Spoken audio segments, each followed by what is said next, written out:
আসসালামু আলাইকুম বন্ধুরা, আশা করি সবাই ভালো আছেন। সবাইকে জানাই শুভেচ্ছা ও স্বাগত।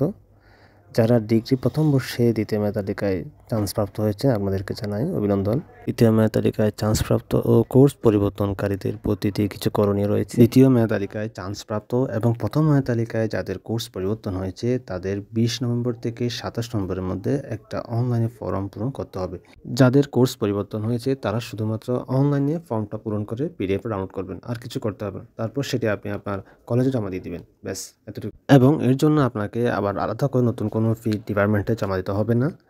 তবে নতুন যারা দ্বিতীয় মেধা তালিকায় চান্স পেয়েছে আপনাদের অবশ্যই ভর্তি ফি দিতে হবে, এবং ভর্তি ফি জমা দেওয়ার তারিখ হচ্ছে 22 নম্বর থেকে 29 নম্বর। ভর্তি সংক্রান্ত বিষয়ে আপনার চান্সকৃত কলেজের নোটিশ অবশ্যই অনুসরণ করবেন। দ্বিতীয় মেধা তালিকায় চান্সপ্রাপ্ত শিক্ষার্থীদের মধ্যে যারা বর্তমানে অনার্স বা অনার্স প্রফেশন বা ডিগ্রিতে 23-24 শিক্ষাবর্ষে ভর্তি রয়েছেন তাদেরকে অবশ্যই 25 নম্বরের মধ্যে বর্তমান ভর্তি বাতিল করতে হবে। তারপর অনলাইনে ফর্ম পূরণ করে নতুন শিক্ষাবর্ষে ভর্তি হতে হবে, নতুবা দ্বৈত ভর্তির কারণে উভয় ভর্তি বাতিল হবে। এই বিষয়টি অবশ্যই মাথায় রাখবেন। আর দ্বিতীয় মেধা তালিকায় চান্সপ্রাপ্তদের মধ্যে যাদের কোর্স পরিবর্তন করতে চান আপনারা অবশ্যই অনলাইন ফর্ম পূরণের সময় ইএস অপশনটি চালু রাখবেন, এবং দ্বিতীয় মাইগ্রেশনের ফলাফল কোটার ফলাফলের সাথে দেওয়া হবে।